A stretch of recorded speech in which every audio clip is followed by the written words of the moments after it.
Hi friends, ఈరోజు మీ ముందుకి ఒక కొత్త రెసిపీతో వచ్చేసాను. అదే గార్లిక్ ఎగ్ ఫ్రైడ్ రైస్.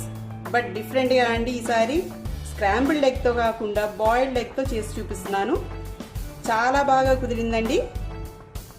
పిల్లలు టేస్ట్ చూసి చాలా ఎంజాయ్ చేస్తూ తిన్నారు. సో మీరు కూడా ఈ రెసిపీని తప్పకుండా ట్రై చేస్తారనుకుంటున్నాను.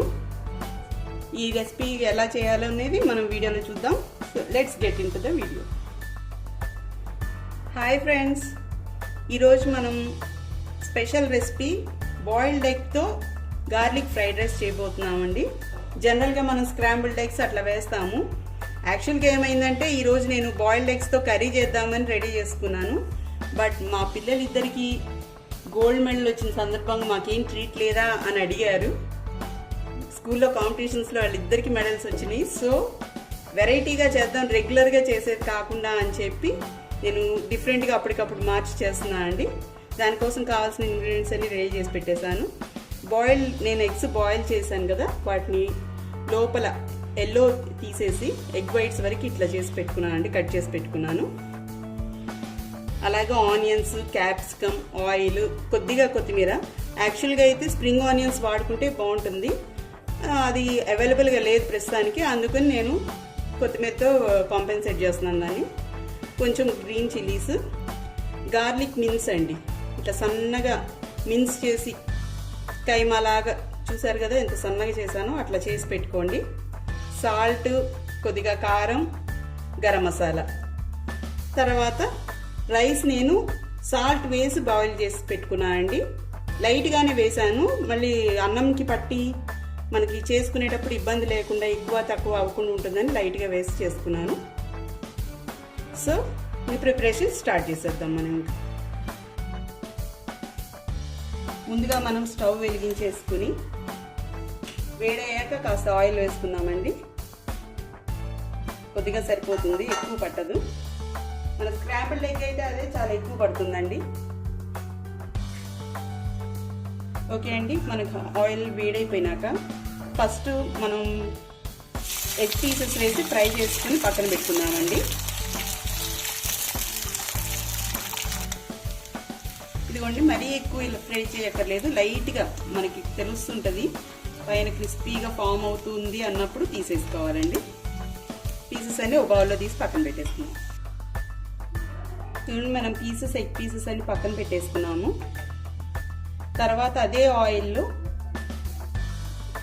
కొంచెం గార్లిక్ అండి ఫస్ట్ వేసి చక్కగా గోల్డెన్ బ్రౌన్ వచ్చేదాకా ఫ్రై చేసుకోవాలండి.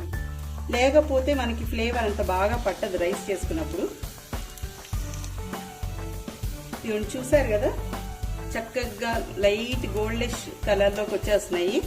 వెంటనే మనం చాప్ చేసుకున్న ఉల్లిపాయలు కూడా వేసేసుకున్నాము. అలాగే క్యాప్సికమ్ కూడా అండి యాడ్ చేసేసుకున్నాము.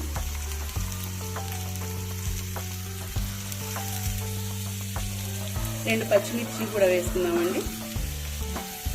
ఇది మొత్తం కూడా హై ఫ్లేమ్లోనే ఫ్రై చేసుకోవాలండి. ఫాస్ట్గా అయిపోతుంది, మెత్తగా మగ్గిపోనక్కర్లేదు. హాఫ్ కుక్ అయితే సరిపోతుంది, ఎందుకంటే ఇది ఫ్రైడ్ రైసే కాబట్టి ఎక్కువగా మగ్గిపోనక్కర్లేదు మెత్తగా. కొద్దిగా ఫ్రై అయిన తర్వాత లైట్గా సాల్ట్ వేసుకుంటున్నా అండి. ఆల్మోస్ట్ కుక్ అయిపోవచ్చినాయండి, హాఫ్ వరకు వచ్చేస్తున్నాయి. సో కొద్దిగా కారం కూడా వేస్తున్నాను, ఎక్కువ పట్టదండి, చాలా లైట్గా వేసుకున్నాను. అది ఒక్క నిమిషం ఫ్రై అవ్వగానండి కొద్దిగా గరం మసాలా 1 టీ స్పూన్ సరిపోతుందండి. చూడండి, చక్కగా ఫ్రై అయిపోయినాయి మనకి మొత్తం ఆనియన్, క్యాప్సికమ్ మొత్తం కూడా మసాలా కూడా ఫ్రై అయిపోయిందండి. ఇప్పుడు ఫస్ట్ మనం ఫ్రై చేసి పెట్టుకున్న ఎగ్స్ ఉన్నాయి కదా, అవి వేసి ఒకసారి మిక్స్ చేసుకుని బాగా పీసెస్ ఉప్పు కారం బాగా కోట్ అయ్యాక రైస్ వేసి మిక్స్ చేసేసుకున్నాం. 1 నిమిషం బాగా ఫ్రై చేసుకున్నానండి. ఇప్పుడు ఎగ్ రైస్ యాడ్ చేసేస్తున్నాను.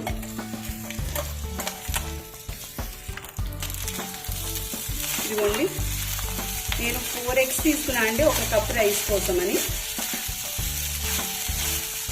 స్మెల్స్ మాత్రం సూపర్గా వస్తున్నాయి. గార్లిక్ బాగా ఫ్రై అయింది. మా పెద్ద పాప అయితే ఈ స్మెల్కే కడుపు నిండిపోతుంది, తినక్కర్లేదేమో ఉంటుంది. సో ఈ పూట మనకి ఎక్స్ట్రా పూట వచ్చేటట్టు ఉంది, చూద్దాం. ఇదిగోండి రైస్ వేసుకుని హైలో పెట్టుకుని ఒక్క 1 మినిట్ బాగా ఫ్రై చేశానండి. మనకి ఫ్రైడ్ రైస్ రెడీ అయిపోయింది. ఇప్పుడు ఫైనల్గా కొద్దిగా కొత్తిమీర వేసేసి మిక్స్ చేసి దింపేసుకున్నాం. చూసారా ఎంత క్విక్గా అయిపోయిందో, 5 మినిట్స్లో రెడీ అయిపోయింది. చూసారా, ఇలా ఈజీగా టేస్టీగా చేసి పెడితే పిల్లలు హ్యాపీగా తింటారండి. మీకు ఇది ఎర్లీ మార్నింగ్ లంచ్ బాక్స్లో కూడా పెట్టుకోవడానికి భలే ఈజీగా ఉంటుంది.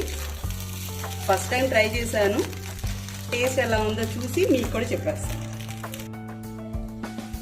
ఇదిగోండి మన garlic egg fried rice ready అయిపోయింది. ఈరోజు స్పెషల్ ప్రెజెంటేషన్ కదా పిల్లలకి, సో వాళ్ళకి ప్లేటింగ్ కూడా బాగా చేసేద్దామని చెప్పి ఇట్లా రెడీ చేస్తారండి ప్లేట్. ఇంకెందుకు ఆలస్యం, టేస్ట్ చూసేద్దామా వెంటనే. ఇలాంటి మంచి మంచి రెసిపీస్తో మళ్ళీ మీ ముందుకు వస్తాను. Until then bye.